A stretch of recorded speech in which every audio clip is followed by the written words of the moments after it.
รับชมโอ้ยสวยมาก สิทธิพิเศษสุด อุ้ย ๆ สวยมากอ่ะ สวัสดีครับ ค่ะ สวยน่ากลัวมาก สวยมาก ยืนประกบวีนาที่โอ้โหไม่มีใครตายใครนะฮะสวยมากโอ้โห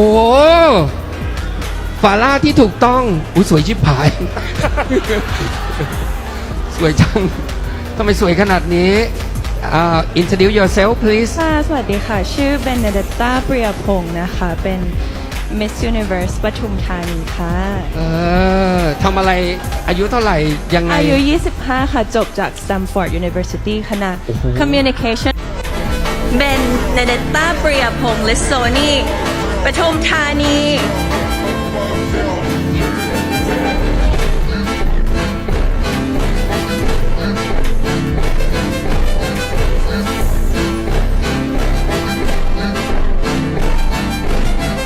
And next is Miss Universe Patum Thani.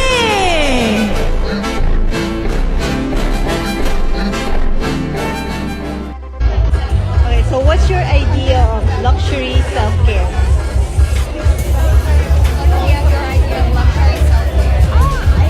My idea of luxury self-care is actually a holistic wellness. So one of the parts of this clinic that I'm most excited about is focusing on a board-certified OBGYN. And as someone who is struggling with PCOS or PMOS, it's really important to me that I also take care of my personal balance and who I am completely as a woman. My idea of luxury self-care, I think, is having a customized approach into what self-care looks like, because I think in a world where so many trends are out there, I'm like, self-care looks like X, Y, Z. It should be a very customized approach to what works for you and your body, as everyone's an individual and has individualistic needs. It's really exciting about Siglo by Bello. They've been a pioneer in so many other things in the beauty industry, and now seeing that they're doing science-backed healthcare, it's really exciting. I'm excited to see how Filipinos will elevate their self-care experience and also live healthier, better lives. Thank you very much. So atin pong napanood in this video ang mga clip kung saan is kuha itong pinag-uusapan ngayon na sabi nila is frontrunner daw dito sa MUT or Miss Universe Thailand, dahil nga papalapit na ang Miss Universe sa mga susunod na buwan, at naghahanda na rin po itong grupo nila Nawat kung sino ba ang ipapadala ng Pilipinas matapos ang matagumpay na laban ni Vena Pravinar dito sa Miss Universe 2025 na ginanap sa bansa nila. So ngayon ay naghahanap na naman ng pambato ang Thailand para dito sa Miss Universe 2026 na ganapin sa bansang Puerto Rico sa buwan ng Nobyembre, at kinakailangan na sabi nila is kinakailangan daw na tapatan ni Nawat itong high caliber na pambato ng Pilipinas na si Bea Milan Windorski, which is napanood po natin sa video na nagkita na itong si Catriona Gray at si Bea Milan Windorski.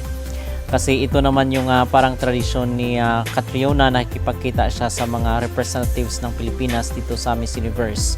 So hindi natin alam kung ano yung napag-usapan nila, pero I believe na malakas sa aking kutob na binigyan na siya ng tip at pinayuhan na siya kung ano ba yung mga dapat gawin at yung mga paghahanda, yung mga preparation ni Bea Milan dito sa much anticipated na Miss Universe na ganapin sa bansang Puerto Rico. So siguro mga kapolitika ay binahagi ni Catriona yung mga best practices katulad ng kanyang naging matagumpay na laban dito sa Miss Universe 2018 sa Thailand. So ngayon ay si Bea Milan ang isa sa mga frontrunner, pinag-uusapan at laging trending sa mga Latin pages at sa mga Latin influencers at mga vloggers. So ang sabi pa nga nila ay tila ba pressured daw itong Thailand kung sino ang pantapat nila dito kay Bea Milan Windorski, na napakasikat ngayon, napaka-popular na candidate sa Miss Universe. So sa unang bahagi po ng video is atin pong napanood itong kilala ngayon at sikat na di umano ay frontrunner dito sa Miss Universe Thailand, dahil unang pagkita natin mga kapolitika ay masasabi natin na kung siya man ang ipapadala ng Thailand sa sa Puerto Rico ay isa siyang malakas na kandidata at high caliber na ipapadala ng Thailand. At para sa akin pa nga is mas malakas pa itong magiging pambato ng Thailand para ngayong taon kung ikukumpara last year dito kay Vena Pravinar. At we are expecting na makakuha ng suporta itong frontrunner nila mula sa mga Thai dahil meron siyang dugong Thai mga kapolitika na nalaytay sa kanyang katawan. Unlike dito kay Vena Pravinar nang sabi nila before ay medyo matabang daw ang suporta ng mga Thai dahil pure Indian daw itong si Vena Pravinar. So sino ba itong babae sa video na nakausap ni Nawat? At ang sabi pa nga niya dito sa video ay maganda daw, or yung tinatawag niya na suway mak, ibig sabihin nun mga kapolitika ay maganda. Very beautiful daw itong babae na ito na kanyang ipresenta dito sa isang event. So ang babae na yung napanood ay walang iba kundi si Benedetta Priapong Lisoni, or kilala siya bilang Benny, as a prominent beauty queen competing Miss Universe Pathum Thani in Miss Universe Thailand 2026. Considered a major fan favorite, she stands 172 cm tall and is celebrated for her distinct Thai-Italian heritage. So, isa siyang Thai mga kapolitika at half na Italian itong si Benedetta.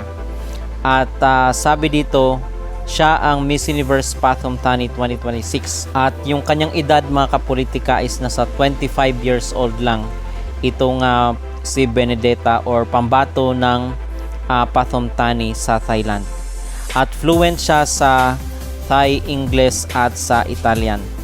Benedetta is representing the Pathum Thani province in the 27th edition of Miss Universe Thailand. Pageant experts and local media have highlighted her as one of the mega favorites of the season, praising for bringing pure elegance, high potential and confidence to the national stage. So she is of mixed heritage, being half Thai and half Italian.